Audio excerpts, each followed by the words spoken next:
లక్ష్మణ్ ఏంటి అనర్హత వేటు పడే అవకాశం ఉంది అని? సరే అది 60 రోజుల్లో పడొచ్చేమో. ఆ నియోజకవర్గాల కన్నా న్యాయం చేయడానికి వెళ్ళి అసెంబ్లీలో మాట్లాడవలసిన అవసరం ఉందా? లేకపోతే ఆ హోదా ఇవ్వకపోతే రానంటారు. ఆ హోదా అన్నది ప్రజలే మీకు ఇవ్వలేదు, మేము ఎందుకు ఇస్తామని చెప్పి డైరెక్ట్గా సీఎం గారు మాట్లాడే పరిస్థితి.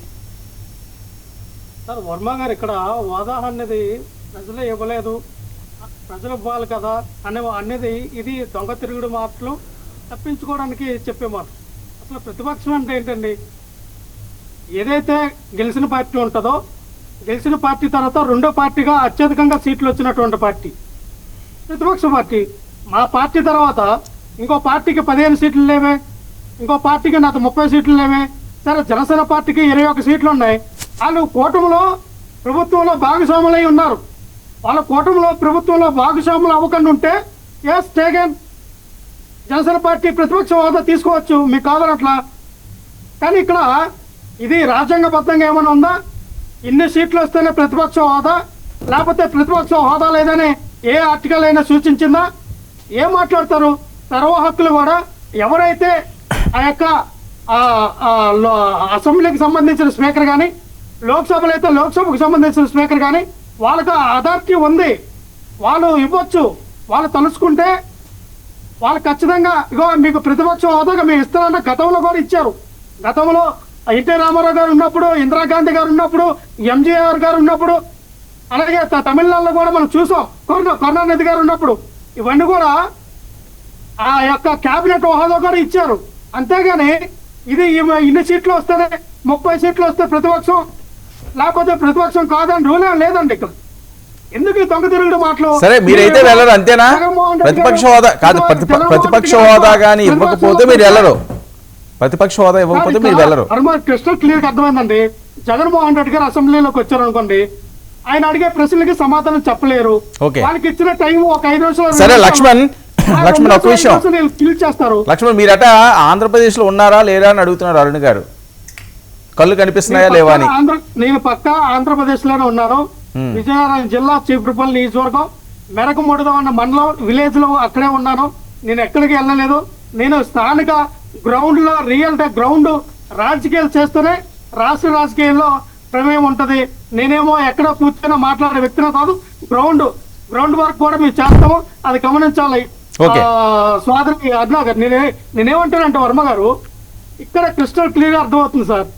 జగన్మోహన్ రెడ్డి గారు ఎవరు ఒక నెలకి 2 సార్లు ప్రెస్ మీట్లు పెట్టి 2 నుంచి 3 గంటల వరకు కూడా ప్రెస్ మీట్ లో ప్రతి పాయింట్ కూడా ఆర్థికంగా ఏ రకంగా అయితే వీళ్ళు ఎన్ని లక్షల కోట్లు అప్పులు చేశారు, గతంలో మేము ఎన్ని లక్షల కోట్లు అప్పులు చేశాము, ఎన్ని పథకాలు తీసుకొచ్చాము, ఎన్ని పథకాలు ఇచ్చాము, ఎంతమందికి ఉద్యోగాలు ఇచ్చాము, ఎంతమందికి వీళ్ళు ఉద్యోగాలు ఇచ్చారు, అప్పుడు అంటే జీడిపి ఏంటి అనేది లెక్కలతో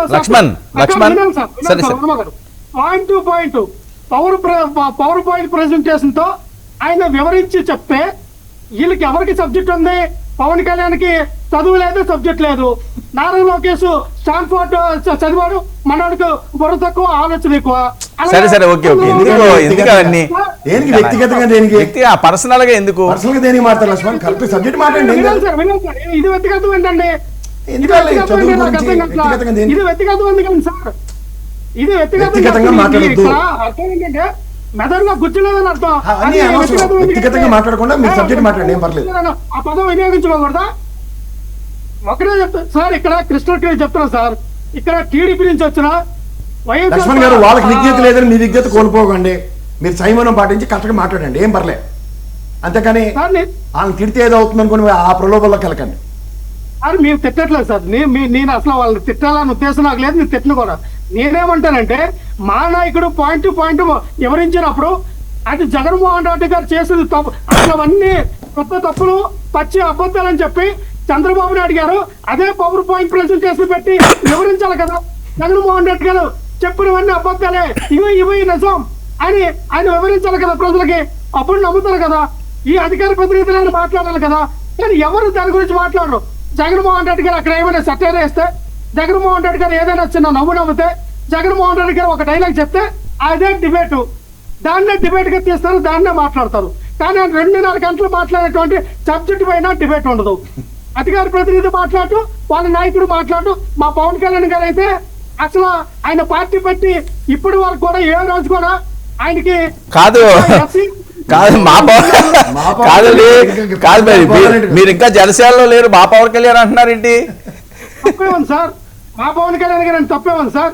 మా పవన్ కళ్యాణ్ గారు, మా చంద్రబాబు నాయుడు గారు, మా నారా లోకేష్ గారు. ఎందుకంటే నారా లోకేష్ గారికి గుజ్జులేదంటే మీరు అంతలాగా ఇది వ్యక్తిగతం అన్నప్పుడు సార్ మా అన్నప్పుడు దానికి తప్పే ఉంది సార్. సరే సరే ఓకే ఓకే కాదు కాదు ఏంటి కొడాలి నాని గారు, వల్లభనేని వంశీ గారు వైసీపీని వదిలేస్తున్నారంటే నిజమా? ప్రచారం జరుగుతుంది సార్. వర్మ గారు, కొడాలి నాని గారు కానీ, వల్లభనేని వంశీ గారు కానీ, మీరు చెప్పింది వీళ్ళిద్దరే కాబట్టి వాళ్ళు మాత్రం ఎట్టి పరిస్థితుల్లో వైఎస్ఆర్ పార్టీని కానీ, జగన్మోహన్ రెడ్డి గారు కానీ విడిచిపెట్టి వెళ్ళరు, ఆ పార్టీలకు రాజీనామా చేయరు. ఎందుకంటే వాళ్ళు చాలా స్ట్రైట్ ఫార్వర్డ్ గా ఒక నిబద్ధ నీతి నిజాయితీతో ఒక రాజకీయ ఒక నాయకుడిగా జగన్మోహన్ రెడ్డి గారిని నమ్మారు. ఆయన వెనకతలో మేము నడుస్తాము, ఆయనకి అండదండగా ఉంటామని వాళ్ళ రాజకీయాల్లోకి వచ్చారు. ఇప్పుడు కూడా అదే కొనసాగిస్తూ ఉన్నారు. ఎందుకంటే వల్లభనేని వంశీ గారిని దాదాపుగా 50-60 రోజులు జైల్లో పెట్టారు. ఆయన ఎందుకండి అంటే ఆ రోజున ఆయన సమాపన కూడా చెప్పారు, ఆయన మాట్లాడిన మాటలుకో నా దేనికో, కానీ ఆయన మీద కక్ష తీర్చుకోవాలని కదా మీరు జైల్లో పెట్టారు. కొడాలని కూడా మీరు హింస పెట్టారు కదా. అంటే ఈ రోజున ఇదే వల్లభనేని వంశీ గారు కానీ, కొడాలని గారు కానీ మేము బయటకు వస్తాం, మేము రాజీనామా చేస్తాం, మేము టీడీపీలో జాయిన్ అవుతాం, మేము వైఎస్ఆర్ పార్టీకి వెళ్తాము, లేకపోతే ఇంకో పార్టీకి వెళ్తాము అని ఎక్కడ ప్రెస్ మీట్ పెట్టి చెప్పలేదే. ఇది ఉట్టి ప్రసారం తప్ప. కొడాలి గారు కానీ, వల్లభనేని వంశీ గారు కానీ మా పార్టీ నుంచి విడిచి జగన్మోహన్ రెడ్డి గారికి మరి ఆయన్ని విడిచిపెట్టి పార్టీ నుంచి బయటకు వెళ్ళే పరిస్థితులు అయితే ఎట్టి పరిస్థితుల్లో లేవు. ఓకే.